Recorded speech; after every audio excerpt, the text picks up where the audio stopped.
ओम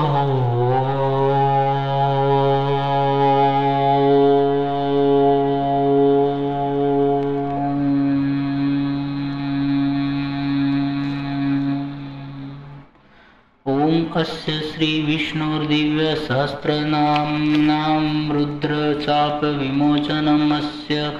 महादेव ऋषिः अनुष्टुप् श्री रुद्रानुग्रह शक्तिर्देवता सुरेशः शरणं शर्मेति बीजम्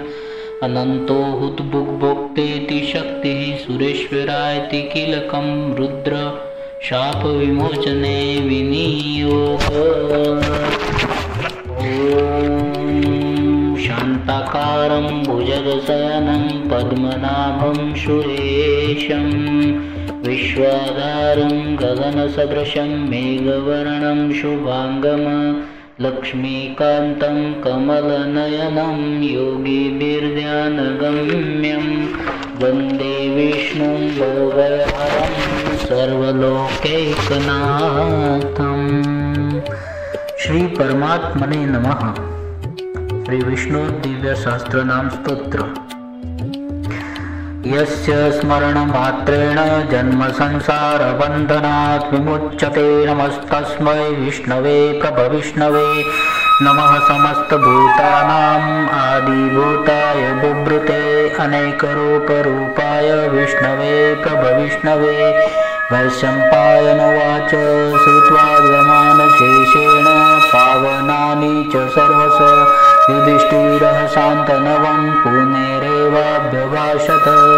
युधिष्ठिरोवाच किमेकं देवतं लोके किं वाप्येकं परायणं स्तुवन्तः कमर्चन्तः प्राप्नुयुर्मानवा शुभम्।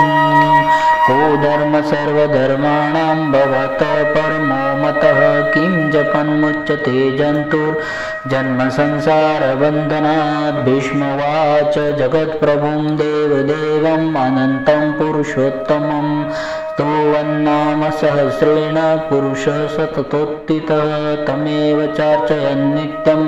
भक्त्या पुरुषम् अव्ययं। ध्यायस्तुवमस्यंश्च यजमानस्तमेव च अनादिनिधनं विष्णु सर्वलोकमहेश्वरं लोकाध्यक्षं स्तुवन् नित्यं सर्वदुःखातिगो भवेत्। ब्रह्मण्यं सर्वधर्मज्ञं लोकानां कीर्तिवर्धनं लोकनाथं महद्भूतं सर्वभूतभवोद्भवम्। एष मे सर्वधर्माणां धर्मोऽधिकतमो मतः यद्भक्त्या पुण्डरीकाक्षस्तवेर्चन्नरः सदा।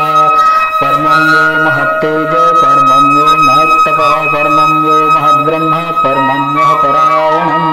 पवित्राणां पवित्रं यो मङ्गलानां च मङ्गलं दैवतं देवतानां च भूतानां यो व्ययपिता यतः सर्वाणि भूतानि भवन्त्यादि युगागमे यस्मिन् च प्रलयं यान्ति पुनरेव युगक्षये।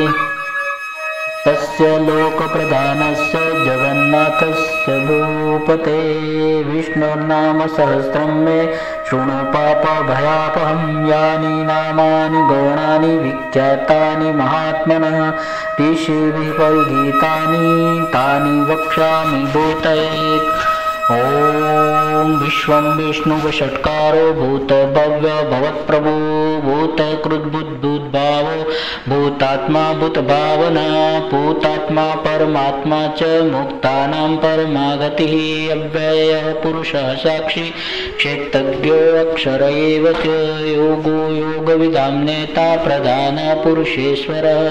नारसिंह वपुः श्रीमान् केशवः पुरुषोत्तमः सर्वः शर्वः शिवस्थाणु भूतादिनिधिरव्यय संभवो भावनो भर्ता प्रभवो प्रभुरीश्वर स्वयंभू शंभुरादित्य पुष्कराक्ष महास्वनः अनादिनिधनो दाता विधाता धातुरुत्तम अप्रमेयो ऋषिकेश पद्मनाभो अमरप्रभु विश्वकर्मा मनुष्टष्टा स्थविष्टोस्थविरो ध्रुव अग्राय शाश्वत कृष्णो लोहिताक्ष प्रतर्दन प्रभुतस्त्रिककुब्धाम पवित्रं मङ्गलं परम् ईशानः प्राणदः प्राणो ज्येष्ठश्रेष्ठ प्रजापति हिरण्यगर्भो भूगर्भो माधवो मधुसूदन ईश्वरो विक्रमी धन्वी मेधावी विक्रमक्रम अनुत्तमो दुरादर्श कृतज्ञ कृतिरात्मवान् सुरेशं शरणं शर्म विश्वरूता प्रजाभव अह संवत्सरो व्याल प्रत्यय सर्वदर्शन अज सर्वेश्वर सिद्ध सिद्धि सर्वाधिरुच्युत वृषाकपिरमेयात्मा सर्वयोग विनिसृत वसुर्वसु मना सत्य समात्मा संमित समोघ पुंडलीकाक्षो वृषकर्मा वृषाकृति रुद्रो बहुशिरा बभ्रुर्विश्वयोनि शुचिस्रवाः अमृतः शाश्वतः स्थाणुर्वरारोहो महातपः सर्वगः सर्वविद्वानुर्विक्स्वक्सेनो जनार्दनः वेदो वेदविदं व्यङ्गो वेदाङ्गो वेदवित्कवि लोकाध्यक्ष सुराध्यक्षो धर्माध्यक्ष कृताकृत चतुर्व्यूह चतुर्द्रष्ट चतुर्भुज ब्राजिष्णुर्भोजनं भोक्ता सहिष्णुर्जगदादिजः अनगो विजयो जेता विश्वयोनि पुनर्वसुः उपेन्द्रो वामनः प्रांशुरमोघ सुचिरोर्जित अतीन्द्रः संग्रहः सर्गो द्रुतात्मा नियमो यम वैद्यो वैद्य सदा योगी वीरः माधवो मधु अतीन्द्रियो महामायो महोत्साहो महाबल महाबुद्धिर्महावीर्यो महाशक्तिर्महाद्रुते अनिर्देश्य वपु श्रीमान् मे आत्मा महादृदृक महेश्वासो महीभर्ता श्रीनिवास सतां गति अनिरुद्धः सुरानन्दो गोविन्दो गोविदाम्पति मरीचिर्धर्मनो हंस सुपर्णो भुजगोत्तमः हिरण्यनाभ सुतपा पद्मनाभ प्रजापति अमृत्यु सर्वद्रक्सिंह संधाता सन्धिमानस्तिर अजो दुर्मर्षण शास्ता विश्रुतात्मा सुरारिः गुरुर्गुरुतमो धाम सत्य सत्य पराक्रम निमिषो निमिषस्रग्वी वाचस्पतिरुदारधि अग्रणी ग्रामणे श्रीमान् न्यायो नेता समीरणः सहस्रमूर्धा विश्वात्मा सहस्राक्ष सहस्रपात आवर्तनो निवृत्तात्मा संवृत्त संप्रमार्दनः अह संवर्तको वन्विलनीलो धरणीधर सुप्रसादः प्रसन्नात्मा विश्वदृग् विश्वभुग् विभु सत्कृता सत्कृत साधुर्जुन्हुन्नारायणो नरः असंख्येयो प्रमेयात्मा विशिष्ट शिष्ट कृच्छुचिः सिद्धार्थ सिद्ध संकल्प सिद्धिद सिद्ध साधना वृषाहि वृषभो विष्णुर्वृषपर्वा वृषोदर वर्धनो वर्धमानश्च विविक्त श्रुतिसागर सुभुजो दुर्धरो वाग्मी महेन्द्रो वसुधो वसुः नैकरूपो बृहद्रूप शिपिविष्ट प्रकाशनः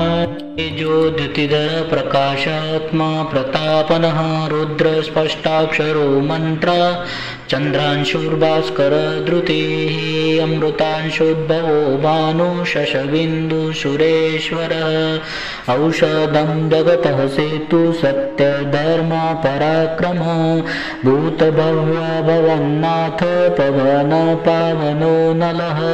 कामः कामकृतकान्त काम काम प्रद प्रभु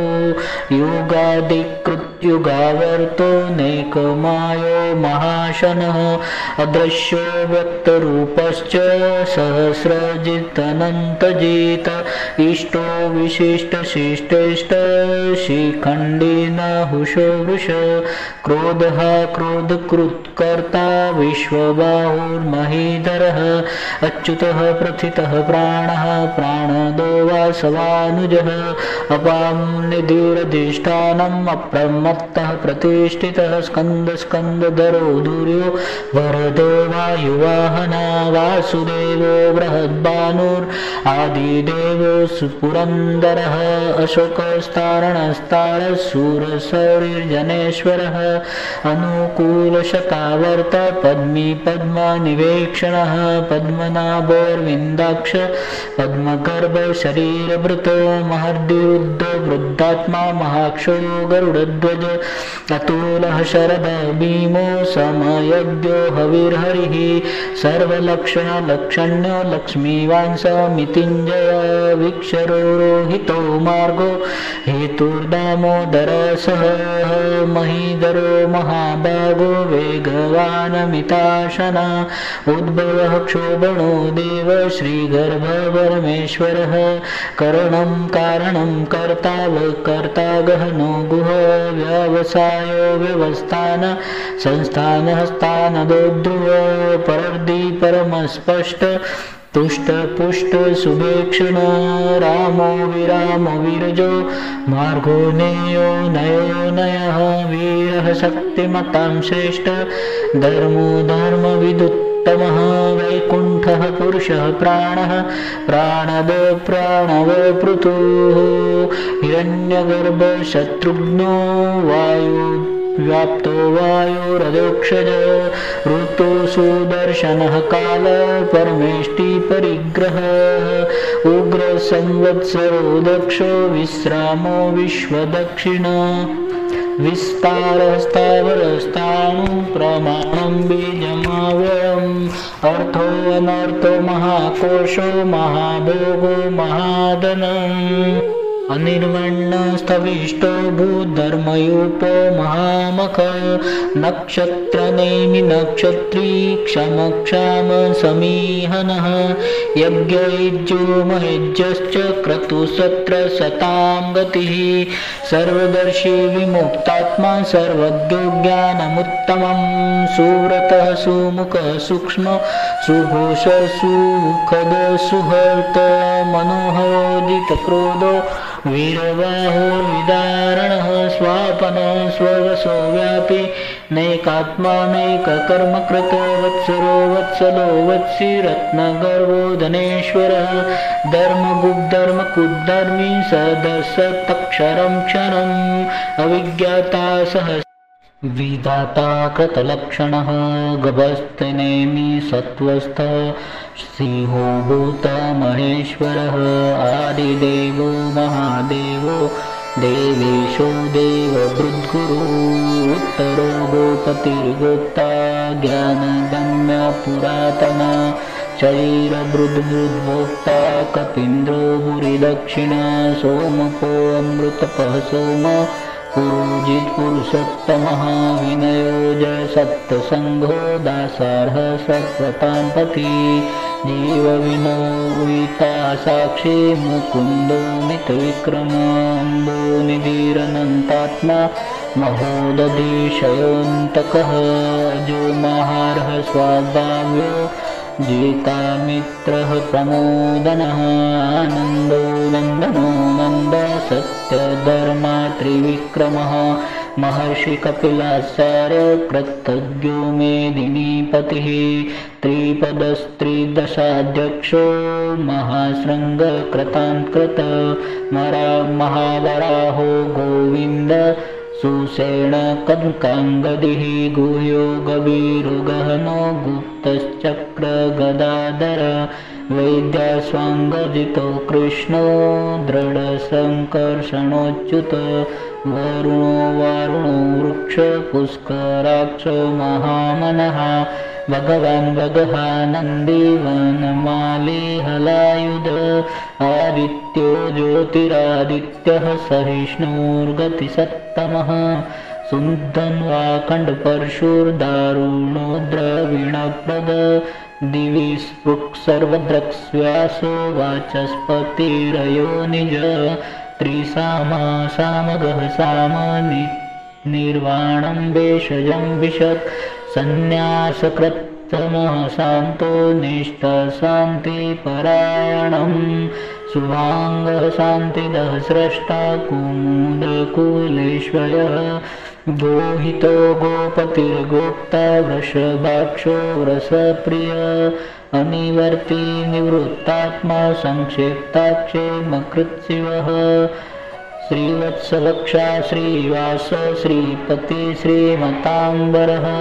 श्रीधः श्रीशः श्रीनिवासः श्रीनिधि श्रीविभावनः श्रीधर श्रीकर श्रेय श्रीमान् लोकत्रयाश्रयः स्वक्ष स्वङ्गसतानन्दो नन्दिर्ज्योतिर्गणेश्वरः विजितात्मा विधेयात्मा सत्कीर्तिचिह्न संशय उदीर्णः सर्वतचक्षुरनीशः शाश्वतस्थिर भूषयो भूषणो भूतिर्विशोकशोकनाशनः अर्चिस्मार्चितः कुम्भो विशुद्धात्मा विशोधमा अनिरुद्धो प्रतिरथ प्रद्युम्नो मितविक्रम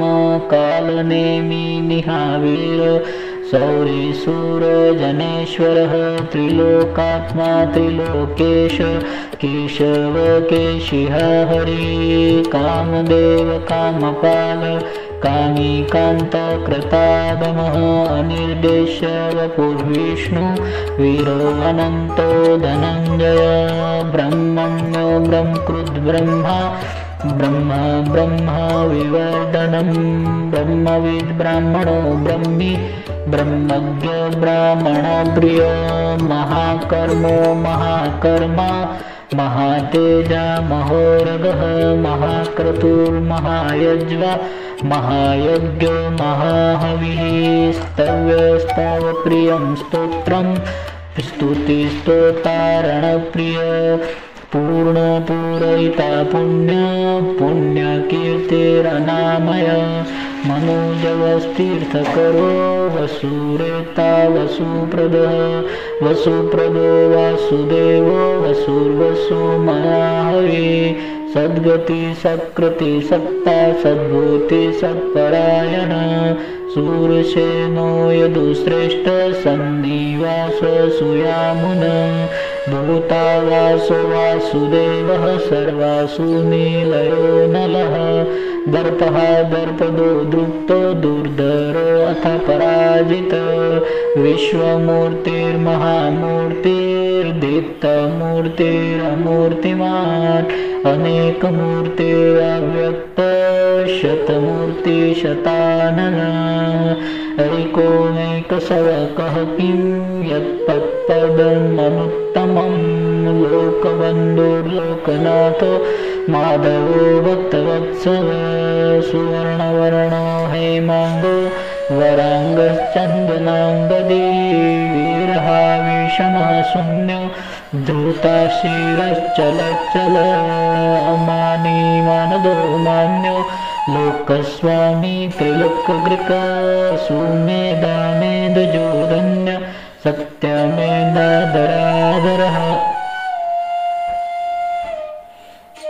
वृषो धृतिधरः सर्वशस्त्रभृताम्बरः प्रग्रहो निग्रहो व्यग्रो नैकशृङ्गो गदाग्रज चतुर्मूर्ति चतुर्बाहुर्चतुर्द्रष्टा चतुर्गतिः चतुरात्मा चतुर्भाव चतुर्वेद विदेकपात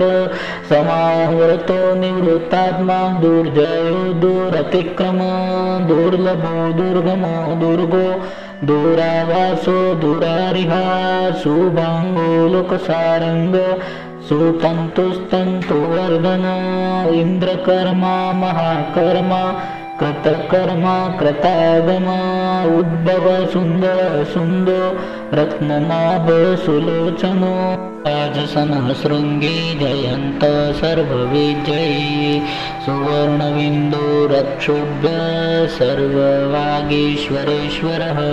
महाहृदो महागर्तो महाभूतो महानिधि कुमुदः कुन्दरः कुन्दपर्जन्य पावनो निल अमृतांशो अमृतवपु सर्वज्ञ सर्वतोमुख सुलभः सुरतः सिद्ध शत्रुजित् शत्रुतापना न्यग्रोद्योदुम्बरो अश्वत्थचाणूरान्द्रनिषूदना सहस्रार्ची सप्तजिह्व सप्तेध्या सप्तवाहना अमूर्तिरनघो अचिन्त्यो वैकृद्भयनाशनः अणुबृहत्कृशस्थूलो गुणगुणनिर्गुणो महान् अद्रुतः स्वद्रुतः स्वस्य प्राङ्वंशो वंशवर्धनः भारभूत्कथितो योगी योगीशः सर्वकामद आश्रमः श्रमणः क्षामः सुपर्णो वायुवाहनः धनुर्धरो धनुर्वेदो दण्डो दमयितादमः अपराजित सर्वसहो नियन्ता नियमो यमः सत्त्वान् सात्विकः सत्यधर्मपरायणः अभिप्राय प्रियारोह प्रियकृत्प्रीतिवर्धनः विहाय सगति ज्योतिर्सुरुचिर्बुद्भुग्विभुः रविर्विरोचनः सूर्य सविता रविलोचनानन्तो हुद्भुग्भुक्ता सुखदो नैकजोग्रज अनिर्विण्णस्था सदामर्षि लोकाधिष्ठानमद्भुतं सनातनतमः कपिलकपिरप्यय स्वस्तिदः कृत्स्वस्ति कृत्स्वस्ति स्वस्ति भुक् स्वस्ति दक्षिणा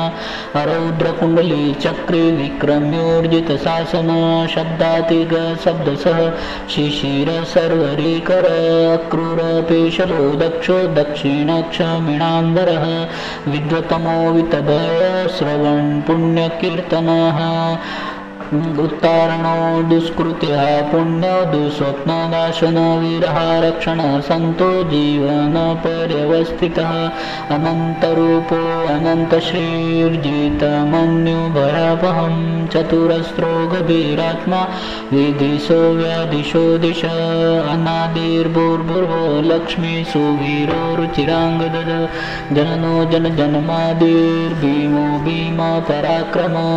आधारनिलयो दाता पुष्पहास प्रजागर ऊर्ध्वगः सत्पथाचार प्राणद प्रणवपणा तत्त्वविदेकात्मा जनमृत्युजरातिग भूर्भुवस्वस्तरुस्तार सविता प्रपितामह यज्ञो यज्ञपतिर्यज्वा यज्ञाङ्गो यज्ञवाहन यज्ञभृद्यज्ञकृद्यज्ञी यज्ञभुक् यज्ञसाधन यज्ञान्कृद्यज्ञगुह्यं मन्नमन्नाद एव च आत्मयोनि स्वयं जातो वैखानः सामगायन देवकी नन्दनः स्रष्टा क्षितीशः पापनाशन शङ्खभूर्नन्दकी चक्री शाङ्गन्धर्वा गदाधर रथाङ्गपाणि रक्षोभ्य सर्वप्रहरणायुध ॐ नमः इति आले गदीशाङ्गे शङ्खे चक्रे च नन्दके श्रीमान्नारायणो विष्णु वासुदेवो विरक्षतु ॐ नमः इति वनमाले गदीशाङ्गे शङ्खे चक्रे च नन्दके श्रीमान्नारायणो विष्णु वासुदेवो विरक्षतु वनमाले गदीशाङ्गे चक्रे च नन्दके श्रीमान्नारायणो विष्णु वासुदेवो विरक्षतु ॐ नमः इतीदं कीर्तनीयस्य केशवस्य महात्मनः नाम्नां सहस्रं दिव्यानाम् अशेषेण प्रकीर्तितं य इदं शृणुयात् नित्यं यश्चापि परिकीर्तयेत् नाशुभं प्राप्नुयात् किञ्चित् समुत्रेह च मानव वेदान्तगो ब्राह्मणः स्यात् क्षत्रियो विजयी भवेत् वैश्योदं समृद्धः स्यात् शूद्रसुखमवाप्नुयात् धर्मार्थी प्राप्नुयात् धर्म अर्थार्थी चार्थमाप्नुयात् कामान् वाप्नुयात् कामी प्रजार्थे प्राप्नुयात् प्रजां भक्तिमान्यो सदोत्थाय शुचिस्तद्गतमानस सहस्रं वासुदेवस्य नाम्नामेतत् प्रकीर्तयेत् यशः प्राप्नोति विपुलं ज्ञाति प्राधान्यमेव च अचलं श्रेयमाप्नोति श्रेयप्राप्नोत्यनुत्तमं न भयं क्वचिदाप्नोति वीर्यं तेजश्च विन्दति भवत्यरोगो धृतिमान् बलरूपगुणान्वितः रोगार्तो मुच्यते रोगात् बद्धो मुच्येत बन्धनात् भयान् मुच्येत भीतस्तु मुच्येतापन्नापद दुर्गाण्यतितरत्याशु पुरुषः पुरुषोत्तमः स्तुवन्नाम सहस्रेण नित्यं भक्तिसमन्वितः वासुदेव श्रेयोमर्त्यो वासुदेव परायणा सर्वपापविशुद्धात्मा याति ब्रह्म सनातनं न वासुदेव भक्तानाम् अशुभं विद्यते क्वचित् जन्म मृत्युजरा व्याधि भयं नैवोपजायते इमं स्तवमधीयान श्रद्धा भक्ति समन्वितः युज्यतात्मसुखशान्ति श्रीधृति स्मृति कीर्तिभिः न क्रोधो न च मात्सर्यं